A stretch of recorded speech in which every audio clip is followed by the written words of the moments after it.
Assalamualaikum warahmatullahi wabarakatuh. Nama Sri Wahyuni, NPM 1804021045, jurusan Akuntansi Syariah B semester 5. Di sini saya akan mempresentasikan atau menjelaskan proposal tentang pengaruh penerapan akuntansi sektor publik dan pengawasan internal terhadap kinerja instansi pemerintah daerah Kecamatan Seputi, Surabaya. Untuk memenuhi mata kuliah akuntansi sektor publik, dosen pengampu Ibu Rahmawati Listiarini, MSAK. Baik, di sini saya akan menjelaskan terlebih dahulu tentang latar belakangnya. Akuntansi sektor publik merupakan mekanisme teknik dan analisa akuntansi yang diterapkan pada pengelolaan dana masyarakat di lembaga-lembaga tinggi negara dan departemen-departemen di bawahnya. Pemerintah daerah BUMN, BUMD, LSM, dan yayasan sosial, maupun pada proyek-proyek kerjasama sektor publik dan swasta, menurut Bastian 2014 halaman 2. Akuntansi sektor publik memiliki kaitan erat dengan penerapan dan perlakuan akuntansi pada domain publik. Domain publik sendiri memiliki wilayah yang relatif luas dan kompleks dibandingkan dengan sektor swasta atau bisnis. Peranan akuntansi sektor publik ditujukan untuk memberikan pelayanan publik dalam rangka memenuhi kebutuhan publik. Beberapa tugas dan fungsi sektor publik sebelumnya dapat juga dilakukan swasta. Akan tetapi, untuk peranan dan tugas tertentu, keberadaan sektor publik dapat diganti oleh sektor swasta. Yang B, rumusan masalah. Berdasarkan dari latar belakang di atas, maka rumusan masalah dalam penelitian ini adalah bagaimana pengaruh penerapan akuntansi sektor publik dan pengawasan internal terhadap kinerja instansi pemerintah daerah Kecamatan Seputi, Surabaya. Kemudian yang C, tujuan penelitian. Berdasarkan rumusan masalah di atas, maka tujuan dalam penelitian ini adalah untuk mengetahui pengaruh penerapan akuntansi sektor publik dan pengawasan internal terhadap kinerja instansi pemerintah daerah Kecamatan Seputi, Surabaya. Yang D, manfaat penelitian. Manfaat yang diperoleh atau diharapkan dari hasil penelitian ini sebagai berikut. Yang pertama, manfaat bagi peneliti. Peneliti dapat menambah wawasan serta pemahaman dalam bidang akuntansi, khususnya penerapan akuntansi sektor publik dan pengawasan internal terhadap kinerja instansi pemerintah. Yang kedua, bagi instansi pemerintah daerah Kecamatan Seputi, Surabaya. Penelitian ini dapat digunakan sebagai informasi tambahan bagi pihak yang membutuhkan dan dapat dijadikan dasar bahan pertimbangan dalam pengambilan keputusan bagi pemerintah daerah. Kemudian saya akan menjelaskan bab 2, landasan teori. Yang A, tinjauan teoritis. Yang pertama, akuntansi sektor publik. Pengertian akuntansi sektor publik menurut Haryanto dan kawan-kawan 2017 menyatakan bahwa akuntansi sektor publik adalah untuk memberikan pelayanan publik dalam rangka memenuhi kebutuhan publik. Dalam beberapa hal, akuntansi sektor publik berbeda dengan pada akuntansi sektor swasta. Perbedaan sifat dan karakteristik akuntansi tersebut disebabkan karena adanya perbedaan lingkungan yang mempengaruhinya. Sedangkan menurut Halim dan Muhammad, bahwa akuntansi sektor publik adalah suatu proses pengidentifikasian, pengukuran, pencatatan, dan pelaporan transaksi ekonomi atau keuangan dari suatu organisasi atau entitas publik seperti pemerintah, LSM, dan lain-lain yang dijadikan sebagai informasi dalam mengambil keputusan ekonomi oleh pihak-pihak yang memerlukan. Yang B, jenis-jenis akuntansi sektor publik. Organisasi-organisasi sektor publik sering dijumpai dalam kehidupan. Dalam kehidupan sehari-hari, seseorang cenderung berurusan dengan instansi pemerintah seperti Departemen Pendidikan, Departemen Tenaga Kerja, Kantor Pencatatan Sipil, atau Kepolisian. Menurut Biduri 2018 menyatakan bahwa jika dilihat dari garis besar, jenis-jenis organisasi sektor publik dapat dibagi menjadi 3 jenis. Yang pertama itu ada instansi pemerintah.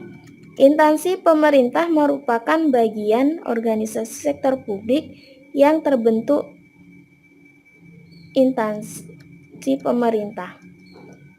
Instansi pemerintah sendiri itu ada pemerintah pusat, pemerintah daerah, dan yang kedua organisasi nirlaba milik pemerintah. Organisasi nirlaba milik pemerintah merupakan bagian organisasi sektor publik yang bentuknya bukan instansi pemerintah tetapi milik pemerintah. Kemudian organisasi nirlaba milik swasta. Organisasi nirlaba milik swasta ini merupakan bagian organisasi sektor publik yang dikelola oleh pihak swasta. Kemudian yang C, karakteristik akuntansi sektor publik. Komponen lingkungan yang mempengaruhi organisasi sektor publik menurut Biduri antara lain yang pertama itu ada faktor ekonomi. Faktor ekonomi sendiri itu meliputi ada pertumbuhan ekonomi, tingkat inflasi, tingkat tenaga kerja, nilai tukar mata uang, infrastruktur, dan pertumbuhan pendapatan per kapita atau GNP atau GDP. Kemudian yang kedua faktor politik. Faktor politik meliputi antara lain yang pertama itu ada hubungan negara dan masyarakat, legitimasi pemerintah, tipe rezim yang berkuasa, ideologi negara, elit politik dan massa, jaringan internasional, dan kelembagaan. Kemudian yang ketiga, faktor kultural. Yang pertama itu ada keragaman suku, ras, agama dan budaya, sistem nilai masyarakat, historis, kemudian sosiologi masyarakat, karakteristik masyarakat, dan tingkat pendidikan. Kemudian yang keempat itu faktor demografi. Faktor demografi meliputi yaitu ada pertumbuhan penduduk, struktur usia penduduk, migrasi, dan tingkat kesehatan. Kemudian yang D, elemen-elemen akuntansi sektor publik. Menurut Bastian 2014 menjelaskan bahwa elemen-elemen akuntansi sektor publik terlihat bahwa akuntansi sektor publik memiliki elemen-elemen sebagai berikut. Yang pertama itu ada perencanaan publik. Dalam bagian ini hal-hal pokoknya yang wajib diketahui adalah perencanaan. Perencanaan adalah suatu proses untuk menentukan tindakan masa depan yang cepat yaitu dengan melalui urutan pilihan dengan memperhitungkan sumber daya yang tersedia sebagaimana tertuang dalam Undang-Undang Republik Indonesia Pasal 1.1. Lebih dari itu, proses perencanaan dilakukan akan menentukan aktivitas dan fokus strategi organisasi sektor publik. Yang kedua ada penganggaran publik. Berdasarkan penjelasan Undang-Undang Nomor 17 Tahun 2003, anggaran adalah alat akuntabilitas, manajemen, dan kebijakan ekonomi. Kemudian yang ketiga, realisasi anggaran. Secara teori, realisasi anggaran publik merupakan pelaksanaan anggaran publik yang telah direncanakan dan ditetapkan dalam bentuk program dan kegiatan nyata. Kemudian yang kedua, saya akan membahas tentang pengawasan internal. Yang A, pengertian pengawasan internal. Pengawasan internal adalah pengawasan yang dilakukan oleh para ahli atau unit pengawasan yang dibentuk dalam organisasi itu sendiri. Aparat atau unit pengawasan ini bertindak atas nama pimpinan organisasi. Pengawasan ini bertugas mengumpulkan segala data dan informasi yang diperlukan oleh organisasi. Hasil pengawasan ini dapat pula digunakan dalam nilai kebijakan kepemimpinan. Kemudian yang B, tahap-tahap proses pengawasan internal. Menurut Rokso Hardojo menjelaskan bahwa pertama kali harus menentukan standar pengawasan pada pusat-pusat strategis. Oleh karena itu, orang tidak dapat mengecek segalanya.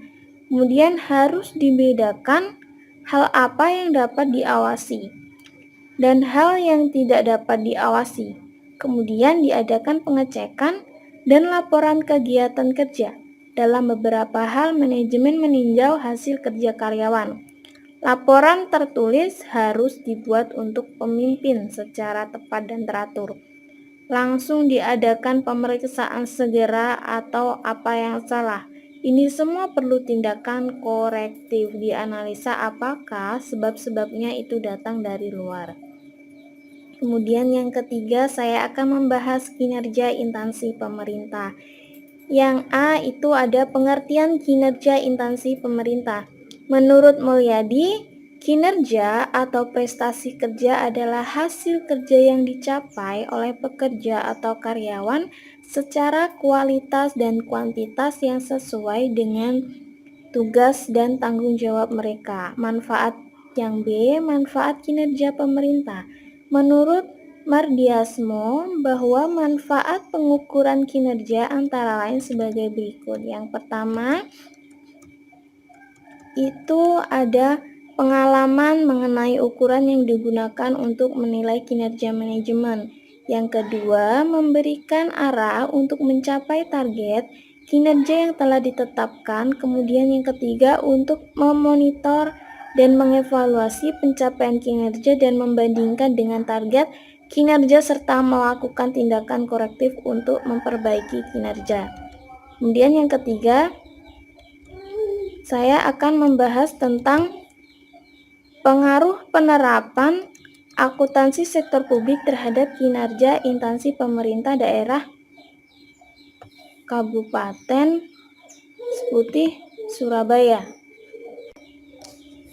Akuntansi sektor publik memiliki peranan yang vital dan menjadi subjek untuk diskusikan baik oleh praktisi sektor publik maupun kalangan akademisi. Fokus perhatian pembahasan akuntansi sektor publik yang hendaknya mendapat porsi yang lebih besar dari kalangan publik yang dianggap kurang efisiensi dan kurang menarik agar tidak tertinggal jauh dengan sektor swasta yang dipandang lebih maju dan efisien. Kemudian yang B, saya akan menjelaskan tentang hipotesis. Yang pertama itu ada H1. H1 itu terdapat pengaruh penerapan akuntansi sektor publik terhadap kinerja instansi pemerintah daerah Kecamatan Seputih, Surabaya. H2 itu adalah terdapat pengaruh pengawasan internal terhadap kinerja instansi pemerintah daerah Kecamatan Seputih, Surabaya. Dan H3 terdapat pengaruh penerapan akuntansi sektor publik dan pengawasan internal terhadap kinerja instansi pemerintah daerah Kecamatan Seputih, Surabaya. Selanjutnya saya akan menjelaskan tentang bab 3 yaitu metode penelitian. Yang pertama yaitu yang A, ada jenis penelitian. Jenis penelitian yang diambil pada metode ini yang pertama ada penelitian pengembangan atau development research. Penelitian yang dimaksud menyelidiki pertumbuhan atau perubahan sesuatu sebagai fungsi waktu. Kemudian yang kedua ada penelitian korelasi. Penelitian yang bermaksud mendeteksi sejauh mana variasi-variasi pada suatu faktor berhubungan dengan variasi-variasi atau faktor lain berdasarkan koefisien korelasi. Kemudian yang ketiga penelitian dasar atau basic research or pure research. Riset untuk mengembangkan dan mengevaluasi suatu konsep atau teori yang bertujuan dengan memperluas batas-batas ilmu pengetahuan. Kemudian yang keempat itu ada penelitian survei. Penelitian survei hanya menggunakan kuesioner dan hanya berkisar pada ruang lingkup seperti ciri-ciri masyarakat, lingkungan sosial mereka, aktivitas mereka, dan sikap mereka.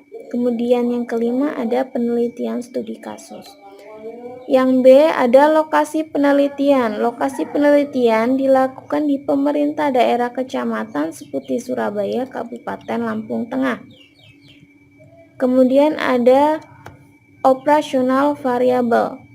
Operasional variabel di sini yaitu akuntansi sektor publik sebagai X1, pengawasan internal sebagai X2, dan kinerja instansi pemerintah sebagai Y. Kemudian yang D, data yang diperlukan. Data yang diperlukan yaitu ada dua, data primer dan data sekunder. Data primer yaitu data penelitian yang diperoleh secara langsung dari sumbernya. Kemudian data sekunder. Data sekunder merupakan data penelitian yang diperoleh secara tidak langsung atau melalui media perantara. Data sekunder itu seperti ada artikel, jurnal, atau makalah kepustakaan yang berhubungan dengan penelitian. Kemudian yang E, populasi dan sampel. Populasi yang pertama. Menurut Sugiono, populasi adalah keseluruhan elemen yang akan dijadikan wilayah generalisasi. Kemudian, populasi dalam penelitian ini adalah seluruh pegawai di Kecamatan Putih Surabaya yang berjumlah 183 orang. Kemudian yang kedua, sampel. Dalam penelitian kuantitatif, sampel adalah bagian dari jumlah karakteristik yang dimiliki populasi tersebut. Teknik sampel digunakan dalam penelitian ini adalah non-probability sampling. Kemudian yang F, metode pengumpulan data. Yang pertama itu ada observasi. Observasi merupakan pengamatan dan pencatatan yang sistematis terhadap gejala yang diteliti. Yang kedua yaitu wawancara. Wawancara atau interview adalah proses tanya jawab lisan antara dua orang atau lebih yang dilakukan secara langsung. Kemudian yang ketiga ada eksperimen. Studi yang melibatkan keterlibatan peneliti, memanipulasi beberapa variabel, mengamati dan mengobservasi efeknya. Kemudian yang keempat ada survei. Metode pengumpulan data primer dengan memberikan pertanyaan-pertanyaan kepada responden individu. Kemudian yang kelima ada kuesioner. Kuesioner adalah metode pengumpulan data dengan cara menggunakan daftar pertanyaan yang diajukan kepada responden untuk dijawab dan memberikan angket. Kemudian yang keenam ada dokumentasi. Dokumentasi adalah pengumpulan data menggunakan dokumentasi dapat penyelidikan terhadap benda-benda tertulis seperti buku-buku, majalah, dokumen, peraturan-peraturan, notulen rapat, dan lain sebagainya. Kemudian yang G, analisis data dan teknik analisis data. Yang pertama, analisis data. Menurut Mahudin dan Maman, analisis data diartikan sebagai upaya mengolah data menjadi informasi sehingga karakteristik atau sifat-sifat data tersebut dapat dengan mudah dipahami dan bermanfaat untuk menjawab masalah-masalah. Kemudian teknik analisis data yang pertama itu ada uji validitas. Kemudian yang kedua ada analisis regresi linear berganda. Kemudian yang C ada analisis determinasi. Kemudian yang D itu ada pengujian hipotesis. Pengujian hipotesis sendiri yaitu yang pertama ada uji koefisien regresi berganda secara stimulan. Analisis ini digunakan untuk melihat pengaruh secara menyeluruh variabel X1 dan X2 terhadap variabel Y. Kemudian uji koefisien regresi secara parsial. Nah, pengujian ini tuh dilakukan untuk melihat pengaruh secara parsial antara variabel X1 terhadap variabel Y dan variabel X2. Kemudian yang keempat, bab 4 yaitu penutup. Kesimpulannya adalah dapat disimpulkan dari proposal ini bahwa akuntansi sektor publik adalah proses pencatatan, pengklasifikasian, penganalisisan, dan pelaporan transaksi keuangan dari suatu organisasi publik yang menyediakan informasi keuangan bagi para pemakai laporan keuangan yang berguna untuk pengambilan keputusan. Kemudian jenis-jenis akuntansi sektor publik yaitu ada instansi pemerintah, organisasi nirlaba milik pemerintah, dan organisasi nirlaba milik swasta. Kemudian karakteristik akuntansi sektor publik. Dalam beberapa hal, akuntansi sektor publik berbeda dengan akuntansi sektor swasta. Perbedaan sifat dan karakteristik akuntansi tersebut disebabkan karena adanya perbedaan lingkungan yang mempengaruhi. Kemudian ada elemen-elemen akuntansi sektor publik. Yang pertama itu ada perencanaan publik, penganggaran publik, realisasi anggaran publik, pengadaan barang dan jasa publik, pelaporan keuangan sektor publik, dan audit sektor publik. Demikian presentasi proposal yang dapat saya sampaikan. Apabila ada kesalahan dalam pengucapan, saya mohon maaf. Saya akhiri. Wassalamualaikum warahmatullahi wabarakatuh.